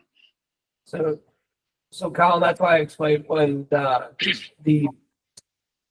the drills that we would, or the, what do they call them? Here, so, when we do the sample, the tabletop exercises, we would invite certain parties, to different exercises. So there may be, if there's a, say we're looking at a run, hide, fight situation, or let's say an active shooter exercise, then we would invite, obviously, Rutland, Town Police Department, State Police would be there, school, just be individuals that have to be critically involved. But I know that in others, situations, other schools where our schools are host sites for Red Cross emergencies, if we're around flooding, that's when we then set up and we liaise with the emergency manager. So there are certain layers, like it's like an onion that people are involved in. So, but they're not involved in all the inner workings. That's what we just have to kind of explain. So, yeah. So. Yeah, so I'll just go back to that real quick on the future agenda items. I'll connect with Chris usually about a week prior to the next meeting. So if there's something in particular you want added on, you reach out and try to include that. Reach out to you. Yeah. And then there's also, there is a bit of a calendar that the SU has that we'll try to follow a little bit, right? That as far as like topics. Yes. So that'll be included in. Okay, and good and welfare. I start to be talking the work plan, correct? That we Yeah. approved it? Yes. Yeah. Yes, and so last week's GRC approved a work plan. Which if it's not in the folder, I'll make sure that Christine re-adds it to the folders. It basically just gives like when bid cap will be discussed, fast bridge. So you have an idea just on a month to month, like what major reports will be coming either from Sarah or from the SU. So. For good and welfare, I think there's supposed to be a performance, if I'm not mistaken, at Proctor High School this Saturday, the 12th, Alice in Wonderland.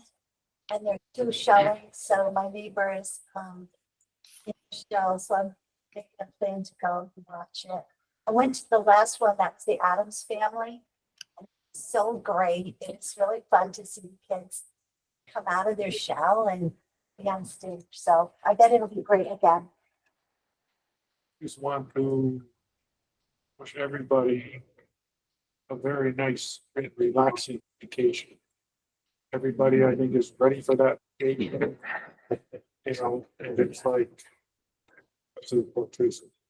And it's like, I just hope you all have a nice break. Thank you. I think it's this time of year, you know, that as a It's a spouse of a teacher too, your wife, that it's, I think everybody, these tests are a lot on kids, but on teachers too, and everybody's looking and feeling exhausted. Yes. So, and then it's the push, like with all the testing, I have to get through curriculum and we have trips and graduation. Yeah. Lot going on. Pressure's on. Relax. Thank you. Colin, anything for you?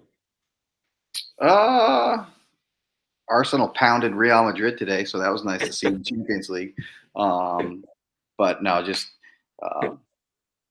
still enjoying post Lifetime Sports, getting a lot of compliments from parents, from the kids, and just as always, I've been in the school a lot more for 4 wins and other various things. Just the positive environment that Sarah and that trickles down to all of our staff, support staff, janitorial staff, bus drivers. It's really, really nice to be in this community, in the school, day in and day out, to see the support that kids give each other, as well as all of our staff. So we have a really good momentum, and can't probably say that for a lot of things going on around us right now in the world. But it's our kids have a nice safe haven and learning growth plan at our school. So thank you guys very much. Sherry?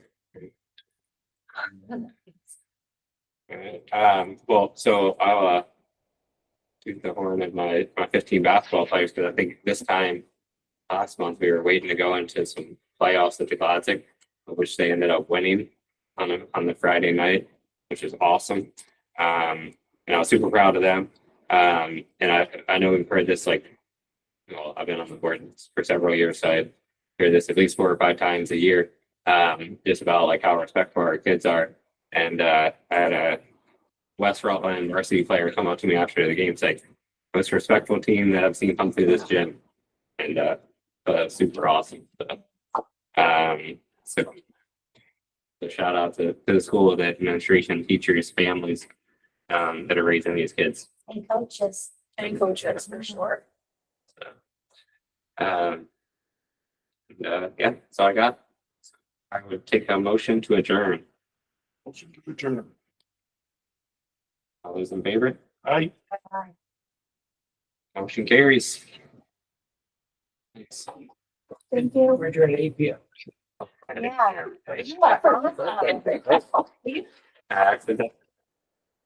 Good night, Colin.